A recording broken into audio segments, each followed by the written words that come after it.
Hi நண்பர்களே, எல்லோரும் எப்படி இருக்கீங்க? எல்லோரும் நல்லா இருக்கிறீங்கன்னு நான் நினைக்கிறேன். போன வீடியோவில் 8th தமிழ் புக்கு பார்த்துருந்தோம். ஃபஸ்ட் இயல் மட்டும் பார்த்துருந்தோம். வீரமாமுனிவர் வரைக்கும் பார்த்துருந்தோம். இந்த வீடியோவில் வீரமாமுனிவர்லேருந்து கண்டினியூ பண்ணிக்கலாம். வினா விடை அடிப்படையில் தான் இந்த வீடியோவில் நம்ம பார்க்குறோம். வீரமாமுனிவர் எழுதிய இலக்கண நூல் தொன்னூல் விளக்கம். வீரமாமுனிவர் எழுதிய இலக்கண நூல் தொன்னூல் விளக்கம். 41. தமிழ் எழுத்து வரி வடிவத்தை திருத்தி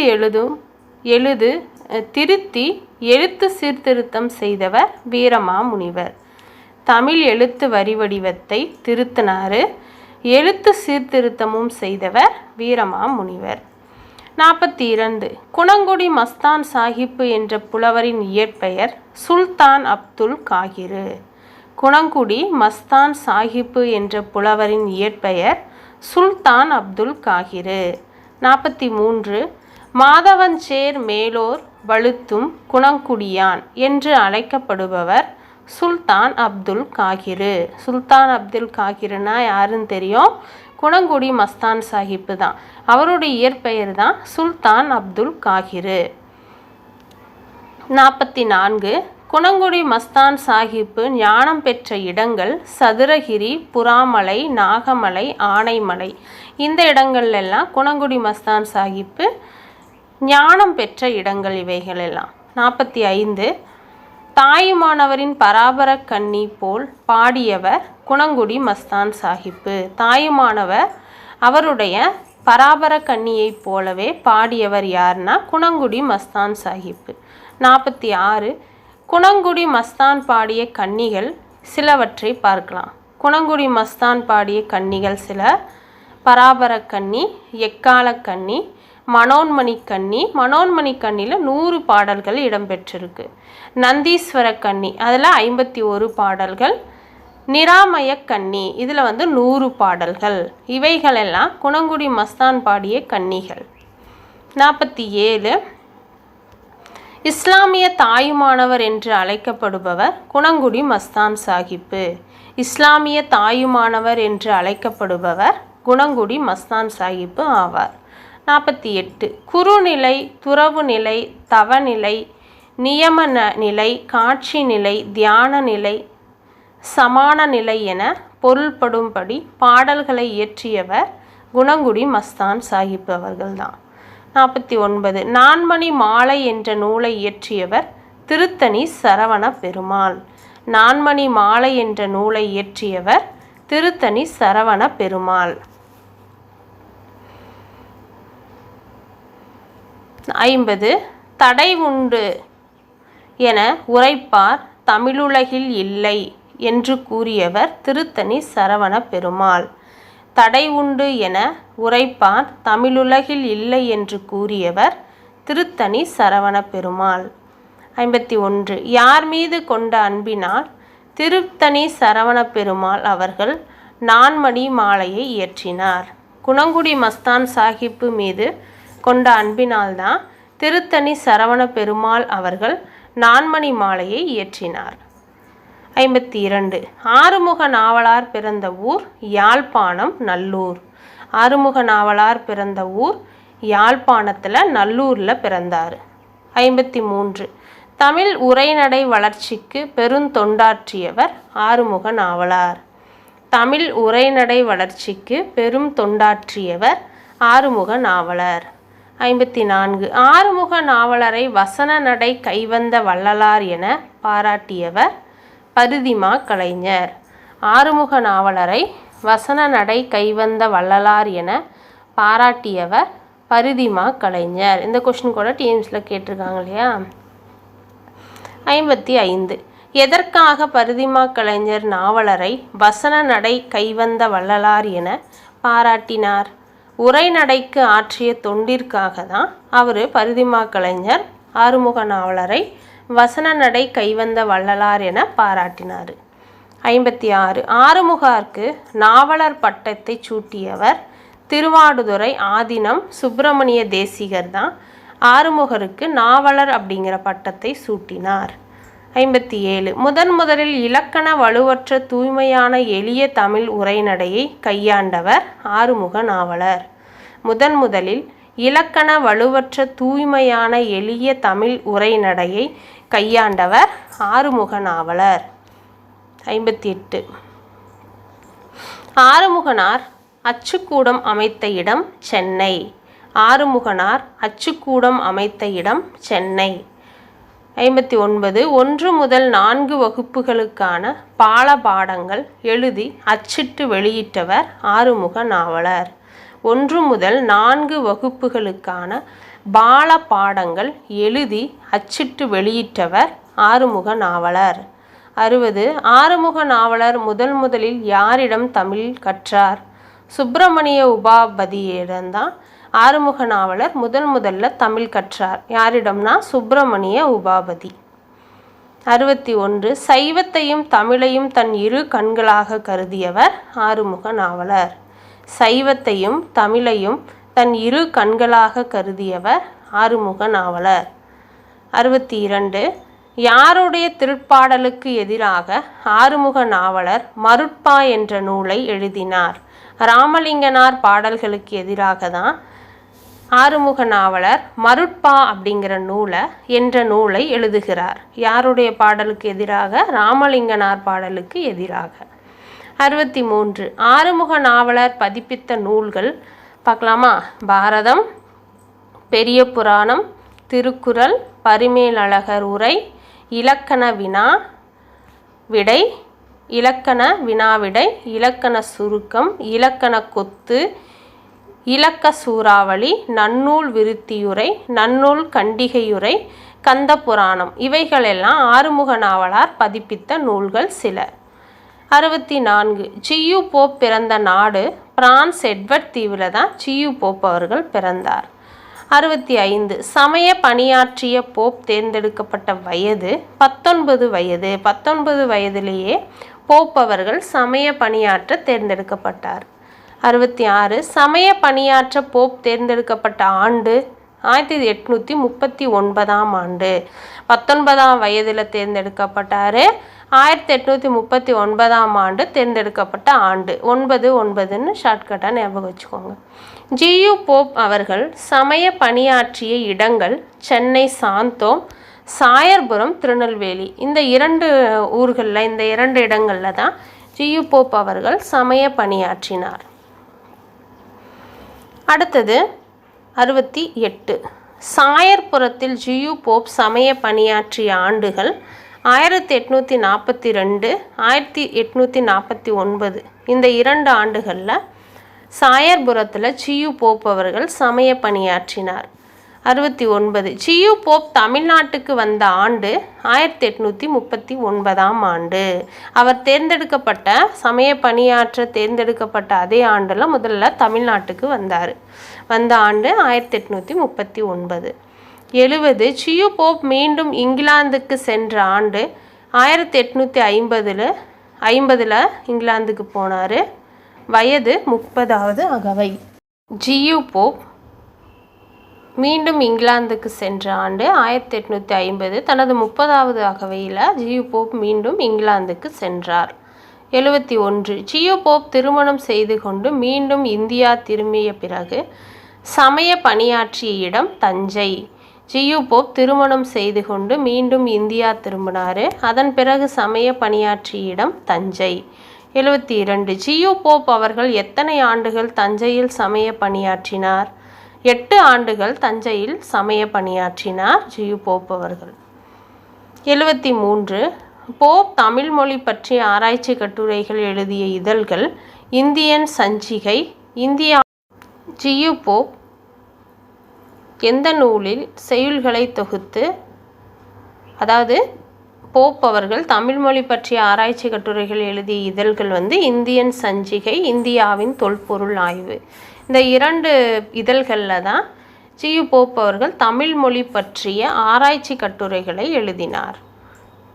ஜியு போப் எந்த நூலின் செய்யுள்களை தொகுத்து தமிழ் செய்யுள் களம்பகம் என்ற நூலை எழுதினார்னா நீதி நூல்களிலிருந்து தான் தொகுத்தார். நீதி நூல்களை எல்லாம் தொகுத்து தான் தமிழ் செய்யுள் கலம்பகம் அப்படிங்கிற நூலை ஜியு போப் அவர்கள் எழுதினார்.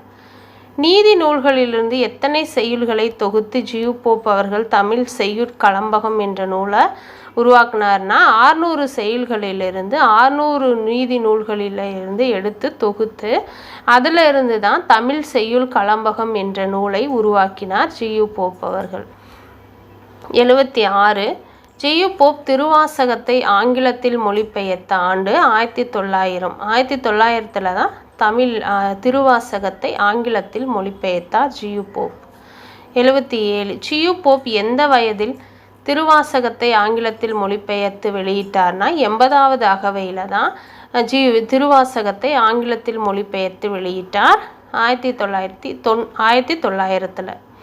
ஜியு போப் எந்த வயதில் திருக்குறளை ஆங்கிலத்தில் மொழிபெயர்த்து வெளியிட்டார்? 66வது வயதில் 1886ஆம் ஆண்டு தான் திருக்குறளை ஆங்கிலத்தில் மொழிபெயர்த்து வெளியிட்டார். 79 ஜியு போப் பதிப்பித்த நூல்கள் புறப்பொருள் வெண்பா மாலை, புறநானூறு, திருவருட்பயன் இதெல்லாம் ஜியு போப் பதிப்பித்த நூல்கள். 80 தன் கல்லறையில் இங்கே ஒரு தமிழ் மாணவன் உறங்கிக் கொண்டிருக்கிறான் என்று தன் உயிலில் எழுதி வைத்தவர் ஜியு போப். ஜியு போப்பின் தமையனார் பெயர் ஹென்றி.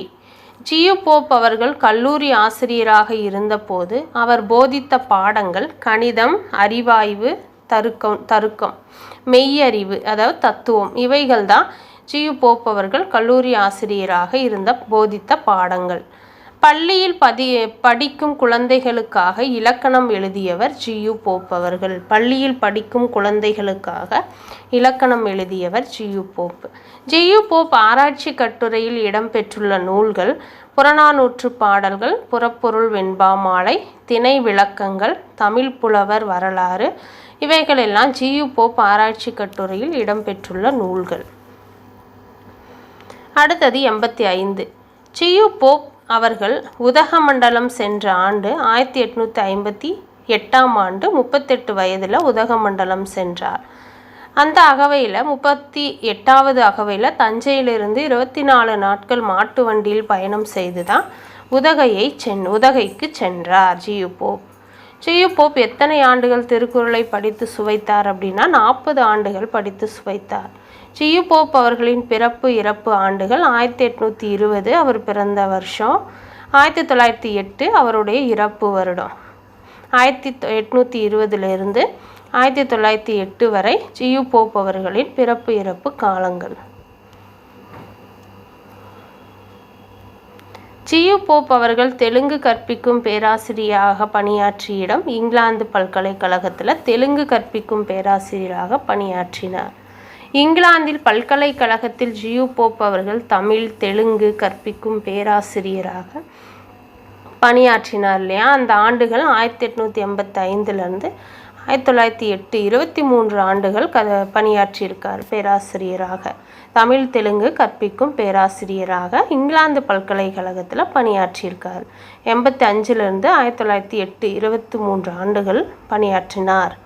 ஜியு போப்புக்கு மறைநூற் புலவர் என்ற பட்டத்தை வழங்கியவர் இங்கிலாந்தில் கந்தர்புரி அத்தியச்சதர் அப்படிங்கிறவர் தான் ஜியு போப்புக்கு மறைநூற் புலவர் அப்படிங்கிற பட்டத்தை வழங்குகிறார்.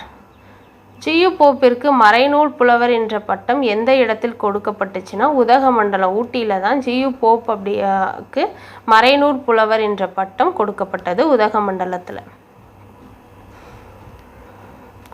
அப்புறம் ஜியு போப் பாய்மரக் கப்பலில் இங்கிலாந்தில் இருந்து தமிழ்நாட்டுக்கு வர எத்தனை நாட்கள் ஆச்சுன்னா 8 மாதங்கள் ஆனது. ஜியு போப் அவர்கள் இங்கிலாந்தில் இருந்து தமிழ்நாட்டுக்கு வரும்பொழுது எத்தனை நாட்களில் தமிழ் கற்றுக்கொண்டார் அப்படின்னா 8 மாதங்களில் கற்றுக்கொண்டார். ஜியு போப் அவர்கள் சாயர்புரத்தில் யாரிடம் தமிழ் இலக்கண இலக்கியங்களை கற்றுக்கொண்டார் அப்படின்னா ஆரியங்காவு பிள்ளை, ராமானுஜர் கவிராயர் இவங்க 2 பேரிடத்துல தான் ஜியு போப் அவர்கள் சாயர்புரத்தில் தமிழ் இலக்கண இலக்கியங்களை கற்றார்.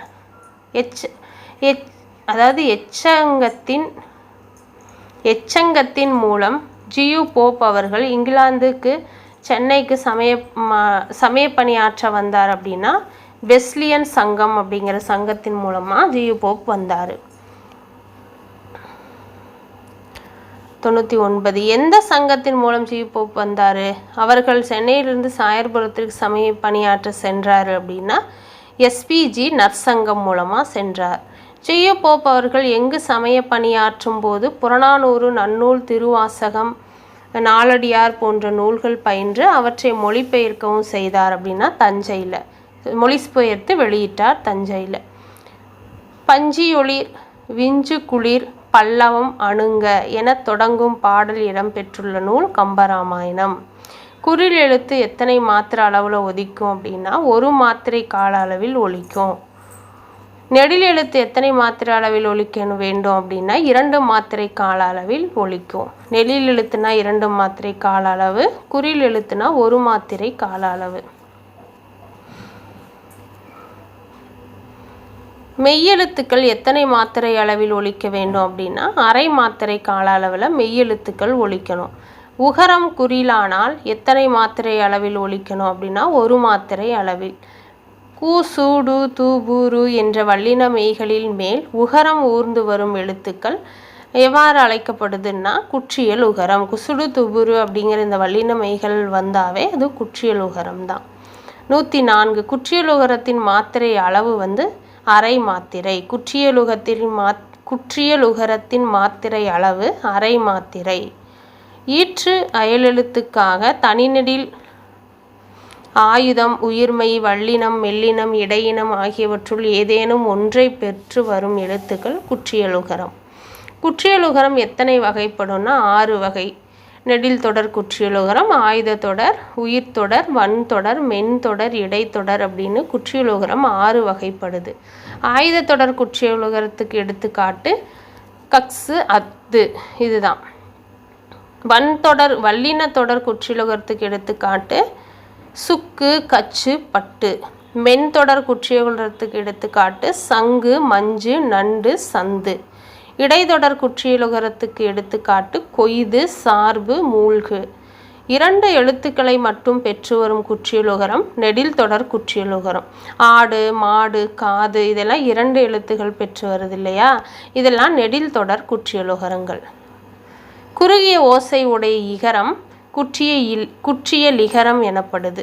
குற்றிய லிகரத்தின் மாத்திரை அரை மாத்திரை. குற்றிய லிகரம் சில எடுத்துக்காட்டுகள் பார்க்கலாமா? மியா அப்படிங்கிற என்னும் அசை சொல்லும் எதன் வகையாக கருதப்படுது அப்படின்னா குற்றிய லிகரம். எடுத்துக்காட்டு கேன் மியா, கேள் கூட்டல் மியா, சென்மியா, செல் கூட்டல் மியா. இதெல்லாம் குற்றிய லிகரத்திற்கான எடுத்துக்காட்டுகள். தனக்குரிய 1 மாத்திரை அளவிலிருந்து குறையாமல் ஒலிக்கிற உகரம் முற்றியலுகரம் எனப்படுது. இனியவை 40 என்ற நூலின் ஆசிரியர் மதுரை தமிழாசிரியர் மகன் பூதன் சேந்தனார். இனியவை 40 என்ற நூலின் ஆசிரியர் மதுரை தமிழ் ஆசிரியர் மகன் பூதன் சேந்தனார். மலர்தலை ஞாலத்து மண்ணுயிர்க்கெல்லாம் என்ற வரி இடம்பெற்றுள்ள நூல் இனியவை 40. மலர்தலை ஞாலத்து மண்ணுயிர்க்கெல்லாம் என்ற வரி இடம்பெற்றுள்ள நூல் இனியவை 40. இனியவை 40 என்ற நூலின் மொத்தம் எத்தனை இனிய சொற்கள் கூறப்படுது அப்படின்னா 124 இனிய சொற்கள் கூறப்பட்டிருக்கு நூலில். மொத்தமாக நூலில் இனியவது 40 நூலில் மொத்தமாக கூறப்பட்டுள்ள இனிய சொற்கள் 124 இனிய சொற்கள். 15 கீழ்கணக்கு நூல் தொகுப்பில் 60 பாடல்கள் 40 பாடல்கள் கொண்ட 4 நூல்களில் இனியவை 40 எத்தனையாவது நூல் அப்படின்னா 2வது நூலாகும். இனியவை 40 எந்த நூலில் 4 இனிய சொற்களை எடுத்து சொல்லும் செய்யுள்கள் மொத்தம் எத்தனைனா 4 செய்யுள்கள். 1, 3, 4, 5. அடுத்து கா சச்சிதானந்தன் பிறந்த ஊர் பருத்தித்துறை, யாழ்ப்பாணம், இலங்கையில் தான் கா சச்சிதானந்தம் அவர்கள் பிறந்தார். கா சச்சிதானந்தம் படைப்புகள் ஆனந்தத்தேன் கவிதை, அது 1954. அன்னபூரணி அது புதினம். யாழ்ப்பாண காவியம் 1998 படைக்கப்பட்டது. இவைகளெல்லாம் சச்சிதானந்தத்தினுடைய படைப்புகள். எந்த புலவரின் பாடல்களில் கம்பனின் மிடுக்கும் பாரதியின் சினமும் காணப்படுது அப்படின்னா கா சச்சிதானந்தன் பாடல்களில் தான் கம்பனின் மிடுக்கும் பாரதியின் சினமும் காணப்படுகிறது. கா சச்சிதானந்தன் யாரிடம் முறையாக தமிழ் கற்றார்? மகாவித்வான் நவநீத கிருஷ்ண பாரதியாரிடமிருந்து தான் முறையாக தமிழ் கற்றார் கா சச்சிதானந்தன் அவர்கள். கா சச்சிதானந்தன் அவர்கள் எவற்றை தனக்கு வேண்டாம் என்று தன் பாடல்களில் குறிப்பிட்டார் அப்படின்னா, பொற்குவியல்கள், புகழுரைகள், மணிமுடி இவைகளெல்லாம் வேண்டான்னு தன் பாடல்களில் குறிப்பிட்டார் கா சச்சிதானந்தன் அவர்கள். கா சச்சிதானந்தன் அவர்கள் எதை தனக்கு வேண்டும் என்று தன் பாடல்களில் குறிப்பிட்டார் அப்படின்னா, கம்பனின் கவிதைகள், சுவைமிக்க நூல்கள் தான் தம்முடைய பாடல்களில் இருக்கணும் அப்படின்னு குறிப்பிட்டிருக்காரு கா சச்சிதானந்தன். யாருடைய கவிதைகள் தமிழுக்கு உயிராக விளங்குகிறது என்று சச்சிதானந்தன் குறிப்பிடுறார் அப்படின்னா, கம்பனின் கவிதைகள் தான் தமிழுக்கு உயிராக விளங்குகிறது என்று சச்சிதானந்தன் அவர்கள் குறிப்பிடுகிறார். கா சச்சிதானந்தன் எந்த 3 மொழிகளில் புலமை பெற்றவர் அப்படின்னா, தமிழ், ஆங்கிலம், சமஸ்கிருதம். இந்த 3 மொழிகளில் கா சச்சிதானந்தம் அவர்கள் புலமை பெற்றவராக இருக்கிறாரு. 130. ஏன், என்ன, எப்போது, எப்படி, எங்கே, யார் எனும் அன்பு தொண்டர் 6 பேர்கள் அறியச் செய்வார் செய்தியை என்று செய்தியை பற்றி கூறியவர் அறிஞர் கிப்ளிங். ஏன், என்ன, எப்போது, எப்படி, எங்கே, யார் எனும் அன்பு தொண்டர் 6 பேர்கள் அறியச் செய்வார் செய்தியை என்று செய்தியை பற்றி கூறியவர் அறிஞர் கிப்ளிங். ஏன், என்ன, எப்போது, எப்படி, எங்கே, யார் எனும் வினாக்களுக்கு விடைகள் இடம்பெறும் பக்கம் செய்தியின் முகப்பு பக்கம். ஏன், என்ன, எப்போது, எப்படி, எங்கே, யார் எனும் வினாக்களுடன் விடைகள் காணும் பணியை எதற்கு ஒப்பாக கூறப்படுகிறது அப்படின்னா, கடலில் மூழ்கி முத்தெடுப்பது போன்று அரிய பணியாக ஒப்பிடப்படுகிறது. செய்தியை பெறுவது துப்பறிதல் போன்றதாகும். செய்தியை பெறுவது துப்பறிதல் போன்றதாகும். செய்தியாளர்கள் எவற்றை படித்து செய்தியை திரட்டுவாங்க அப்படின்னா, அரசின் அறிக்கை, வாணிக குழுக்களின் வெளியீடுகள், நிதி அமைச்சரின் வரவு செலவு திட்டங்கள் போன்றவற்றை படித்து தான் செய்தியாளர்கள் செய்திகளை திரட்டுவாங்க. 135. செய்தியாளர்கள் அறிவியல் ஆய்வு முறைகளை அவற்றை எப்படி பயன்படுத்துவாங்க அப்படின்னா, புள்ளியியல் என்பதை அறிய உதவ பயன்படுத்துகிறாங்க. செய்தியை திரட்டும் முறைகள் மொத்தம் எத்தனைன்னா 5 முறை. 5 முறைகளில் செய்திகளை திரட்டுறாங்க. 1. நிகழ்ச்சியியல் பங்கேற்றல். 2. நிகழ்ச்சியின் பார்வையாளராகுதல். 3. வினாக்கள் கேட்டல். 4. படித்தறிதல். 5. பொதுமக்களின் கூரெடுப்பு ஆய்வை நடத்துதல். இந்த 5 முறைகளில் தான் செய்தியை திரட்டுறாங்க. எந்த இதழின் செய்தியாளர் இந்திய சீன போரின் போது நேரடியாக போர் நடைபெறுகின்ற இடத்திற்கு சென்று செய்தியை திரட்டினாங்க அப்படின்னா, லண்டன் டைம்ஸ் இதழ் செய்தியாளர் தான் இந்திய சீன போரின் போது நேரடியாக போய் அந்த போர் நடைபெறுகிற இடத்திற்கே சென்று செய்திகளை திரட்டினாங்க. யார்னா, லண்டன் டைம்ஸ் இதழ் செய்தியாளர். எந்த பத்திரிகை செய்தியாளர் தில்லியிலுள்ள சிறைச்சாலையின் நிலை பற்றி அறிந்த தானே சிறைப்பட்டு செய்திகளை திரட்டி தந்து புகழ் பெற்றார் அப்படின்னா, இந்தியன் எக்ஸ்பிரஸ் அப்படிங்கிற பத்திரிகை செய்தியாளர் தான் தில்லியில் உள்ள சிறைச்சாலையில் நிலையை பற்றி அறிந்து தானே சிறைப்பட்டு செய்திகளை திரட்டினார். இந்தியன் எக்ஸ்பிரஸ் பத்திரிகை செய்தியாளர். 39. கலை சொற்கள். சிறப்பு செய்தி இதழ், குறித்த காலம், டெட்லைன், தலையங்கம், பொய் செய்தி, ஃபேக் நியூஸ், ஃப்ளாஷ் நியூஸ், சிறப்பு செய்தி, இதழ் எண், திருத்தப்படாத அச்சுப்படி, செய்தித்தாள் வடிவமைப்பு. இவைகளெல்லாம் இதழியல் இருக்கிற கலை சொற்கள் ஆகும். அடுத்தது 140. செய்தியின் பகுதியை மொத்தம் எத்தனை பகுதி? செய்தியின் பகுதி 3 பகுதிகள். தலைப்பு செய்தி, முகப்பு செய்தி, உடல் பகுதி செய்தி. காரிருள் அகத்தில் நல்ல கதிரொளி நீதான் என்று பத்திரிகை பெண்ணை பார்த்து பாராட்டினவர் பாரதிதாசன். பத்திரிகை பெண்ணை பார்த்து பாராட்டியவர் பாரதிதாசன். எப்படி பாராட்டினாரு? காரிருள் அகத்தில் நல்ல கதிரொளி நீதான்னு பாராட்டினாரு. திருவள்ளுவ மாலையில் உள்ள பாடல்கள் மற்றும் பாடிய புலவர்களின் எண்ணிக்கை 53 புலவர்கள். திருவள்ளுவம் மாலையில் மொத்தமாக 55 பாடல்கள் இருக்குது. பாடின புலவர்கள் கேட்டால் 53 புலவர்கள். தினையளவு போதா சிறு புல் நீர் நீண்ட என்ற பாடலை பாடியவர் கபிலர். திருக்குறளின் பெருமை, திருவள்ளுவரின் பெருமை ஆகிய இரண்டை பற்றியும் புகழ்ந்து பாடப்பட்ட நூல் திருவள்ளுவ மாலை. நளவெண்பாவின் நூல் அமைப்பு 3 காண்டம், சுயவர காண்டம், கலித்தொடர் காண்டம், களி நீக்கு காண்டம் அப்படிங்கிற 3 காண்டங்கள் நளவெண்பால இருக்கு. 431 வெண்பாக்கள் கொண்டது நளவெண்பா நூல். வீவர்ஸ், இதோட இந்த வீடியோ முடிச்சுக்கலாம். அடுத்தது நாம் இதிலேருந்து 145ஓட முடிச்சிருக்கோம். அடுத்தது 146வது வினாலேருந்து கண்டினியூ பண்ணலாம் அடுத்தடுத்த வீடியோவில்.